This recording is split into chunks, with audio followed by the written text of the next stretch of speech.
এই মুহূর্তে most urgent ভাবে বিজ্ঞপ্তি প্রকাশ করা হলো, চুক্তিভিত্তিক কর্মীদের জুন জুলাইয়ের বেতন বন্ধ করা হলো। হাই ফ্রেন্ডস, ওয়েলকাম টু বাংলায় সেরা ইউটিউব চ্যানেল। এই মুহূর্তে আপনাদের জন্য একটি খারাপ সংবাদ বলতে পারেন। যারা চুক্তিভিত্তিক কর্মী আছেন তাদের মধ্যে কিছু একটি অংশের একটি বিশেষ ডিপার্টমেন্টের চুক্তিভিত্তিক কর্মীদের কিন্তু এই মুহূর্তে জুন জুলাইয়ের বেতন পোস্টপোন করা হলো। কিন্তু সেখানে পোস্টপোন করার কথা কেন বলেছে এবং কী বিষয়, আজকের এই ভিডিওটির মাধ্যমে আপনাদের কাছে সেই তথ্য পৌঁছে দেব। যদি জুন জুলাইয়ের বেতন আপনাদের পোস্টপোন করা হয় তাহলে কবে আবার আপনারা এই বেতন পাবেন, এই বিষয়ে কি জানাচ্ছে, এই বিষয়গুলি চুক্তিভিত্তিক কর্মীদের উপরে কতটা প্রভাব ফেলছে, আপনাদের কাছে সব কিছু তথ্য ক্লিয়ার করব। ভিডিওটি অবশ্যই লাইক করুন, শেয়ার করে প্রত্যেককে জানান। নিয়মিত চাকরি সংক্রান্ত এডুকেশন রিলেটেড গুরুত্বপূর্ণ নিউজগুলি দেখতে চ্যানেলটিকে সাবস্ক্রাইব করে রাখুন। চলুন ডিটেলস দেখে নেওয়া যাক। বন্ধুরা, এই মুহূর্তে আপনারা অনস্ক্রিনে দেখতে পাচ্ছেন government of West Bengal personal and administrative reforms department থেকে এই বিজ্ঞপ্তি প্রকাশ করা হয়েছে। কত তারিখে? 31 জুলাই 2026, অর্থাৎ এখানে গতকাল এই বিজ্ঞপ্তিটা প্রকাশ করা হয়েছে। এখানে দেখুন মোস্ট আর্জেন্টভাবে এই বিজ্ঞপ্তিটা কিন্তু তুলে ধরা হয়েছে, যেখানে বলা হয়েছে এই বিজ্ঞপ্তিটা প্রতিটি ডিস্ট্রিক্ট ম্যাজিস্ট্রেট সহ কমিশনারেটেড, কেএমসি কলকাতা মিউনিসিপ্যাল কমিশনারেটের প্রত্যেকের কাছে কিন্তু এই বিজ্ঞপ্তিটা ফরওয়ার্ড করা হয়েছে, অর্থাৎ প্রতিটি জেলায় জেলায় এই বিজ্ঞপ্তিটা ফরওয়ার্ড করা হয়েছে। দেখুন পরবর্তী বিষয়ে এখানে কি লেখা আছে। বলা হয়েছে এটি জানানো হচ্ছে যে উপযুক্ত উচ্চ কর্তৃপক্ষের নির্দেশ অনুসারে জুন মাসের 2026-এর জুন মাস এবং জুলাই মাস 2026-এ এই 2 মাসে বাংলা সহায়তা কেন্দ্র অর্থাৎ বিএসকের অধীনে ডেটা এন্ট্রি অপারেটর যেসব বাংলা সহায়তা কেন্দ্রে যারা ডিইও ছিলেন সেই সব ডিইওদের পারিশ্রমিক বিল হবে না, অর্থাৎ বিল না যাওয়ার, ট্রেজারিতে বিল না যাওয়ার নির্দেশ দেওয়া হচ্ছে এই বিজ্ঞপ্তিতে। জুন এবং জুলাই মাসে কাদের বিল হবে না? যারা ডিইও অর্থাৎ ডেটা এন্ট্রি অপারেটর, এই রকম কর্মীদের যাতে না বিল হয় সেই জন্য কিন্তু এই নির্দেশটা দেওয়া হয়েছে। ওকে, বলা হয়েছে এটি মুলতুবি প্রশাসনিক সিদ্ধান্তের কারণে পরবর্তী আদেশ না আসা পর্যন্ত অর্থ প্রদানের জন্য প্রক্রিয়া করা বা উপস্থাপনা করা হয়েছে। তাহলে বন্ধুরা আপনারা বুঝতে পারলেন যে জুন এবং জুলাই মাসে বেতন কেন হবে না।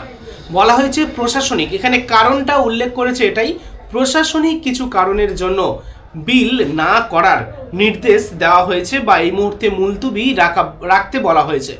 পরবর্তী আপনারা এই বিল কবে পেতে পারেন? পরবর্তী ফার্দার যখন নোটিফিকেশান প্রকাশ করা হবে, আবার যদি কোনো নির্দেশ আসে সেই নির্দেশের মাধ্যমে আপনাদের মুলতুবি তুলে নেওয়া হবে। ওকে, আপাতত এই নির্দেশের মাধ্যমে আপনাদের কিন্তু বেতন না দেওয়ার ক্ষেত্রে বেতনটাকে স্টপ করার কথা বলা হয়েছে। এবারে আপনাদেরকে বলে রাখি, আপনাদের হয়তো আশা করি মনে আছে মুখ্যমন্ত্রী সিভিক ভলেন্টিয়ারদের সাথে বিএসকে বাংলা সহায়তা কেন্দ্রের ডেটা এন্ট্রি অপারেটরদের কিন্তু ছাড়াই বাছাইয়ের কথা তিনি উল্লেখ করেছিলেন। অভিযোগ এসেছে বর্তমানে যে আইপ্যাক এই রকম একটি সংস্থা দ্বারা আইপ্যাকের মাধ্যমে নিয়োগ করা হয়েছিল। এছাড়া থার্ড পার্টি এজেন্সির মাধ্যমে ভুয়ো নিয়োগের অভিযোগ উঠেছিল। সেই অভিযোগের সত্যতা এখনো পর্যন্ত প্রমাণ হয়নি। যেহেতু অভিযোগ হয়েছে তাই হয়তো ডকুমেন্টস ভেরিফিকেশন বা সঠিকভাবে নিয়োগ হয়েছে কিনা সেই বিষয়টা ঝাড়াই বাছাই করা হবে। এই মুহূর্তে যেটা জানা যাচ্ছে এই মাস এবং এর আগের মাসের বেতন স্টপ করে দেওয়া হয়েছে। তার মানে এই নয় যে একেবারে বন্ধ করে দেওয়া হলো, আবার পুনরায় নোটিশের মাধ্যমে চালু করা হতে পারে। ভবিষ্যতে আপনাদের বেতন দেওয়ার বিষয়টা স্মুথ হতে পারে বা কন্টিনিউ হতে পারে। ঠিক আছে, তো এই বিষয়টা আপনারা আশা করি সকলেই জানেন। তো সেই কারণে এখানে তো এই নোটিশে অ্যাকচুয়াল বিষয়টা কিন্তু উল্লেখ করেনি।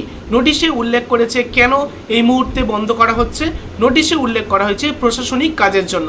কিন্তু অভিযোগ পাওয়া যাচ্ছে কোনো একটি থার্ড পার্টি সংস্থার মাধ্যমে নিয়োগ করা হয়েছিল বা কোথাও যদি কোনো কন্ট্রাকচুয়াল কর্মীদের থার্ড পার্টি এজেন্সির মাধ্যমে নিয়োগ করা হয়ে থাকে, সেক্ষেত্রে সেই থার্ড পার্টি হয়তো দেখাচ্ছে যে তাদের ম্যান পাওয়ার 1000 জন কর্মীকে তারা লাগিয়েছে, কিন্তু তারা সেখান থেকে বেতন তুলছে 1500 জন।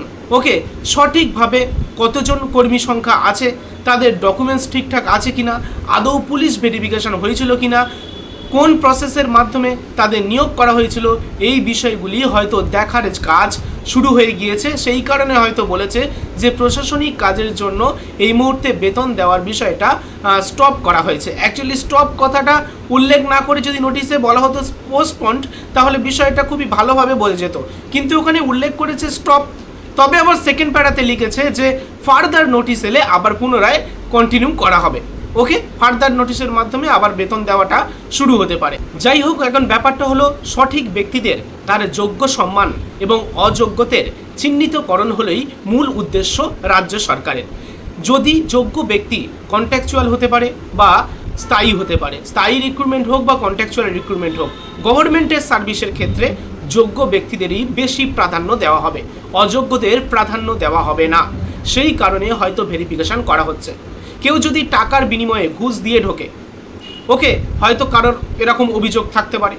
তো কেউ যদি টাকার বিনিময়ে ঢুকে থাকে, কোনো রাজনৈতিক মদতে কেউ যদি পেয়ে থাকে, আদৌ হয়তো সেই সব ব্যক্তির কাজ পায়নি কিন্তু তাদের নাম আছে, মানে এই সব কিছু ঝাড়াই বাছাইয়ের বিষয়।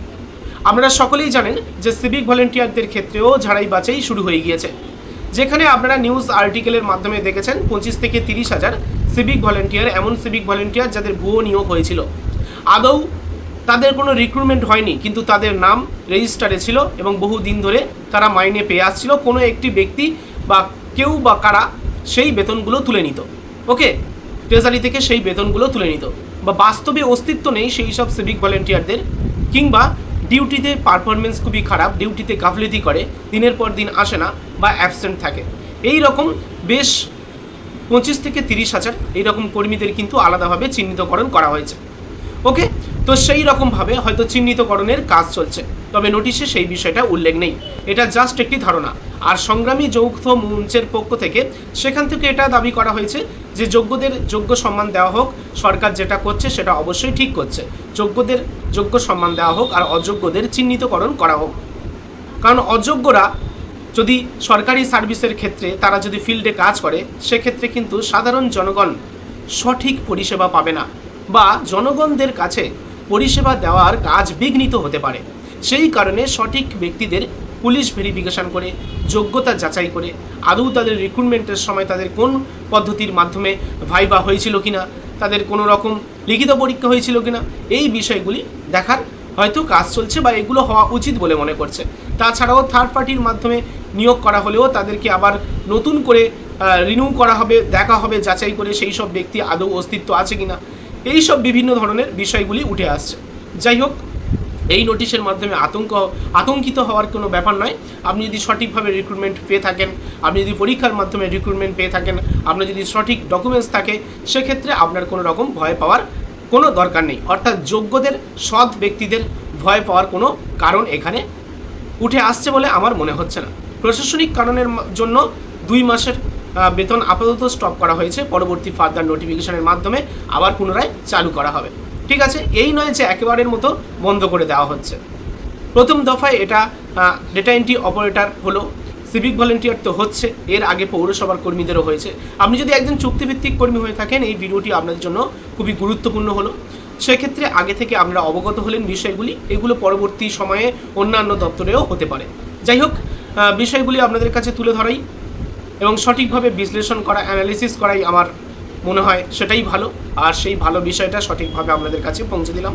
ভিডিওটি ভালো লাগলে অবশ্যই লাইক করুন, শেয়ার করে প্রত্যেককে জানান। নিয়মিত আপডেটগুলি দেখতে চ্যানেলটিকে সাবস্ক্রাইব করে রাখুন। ধন্যবাদ।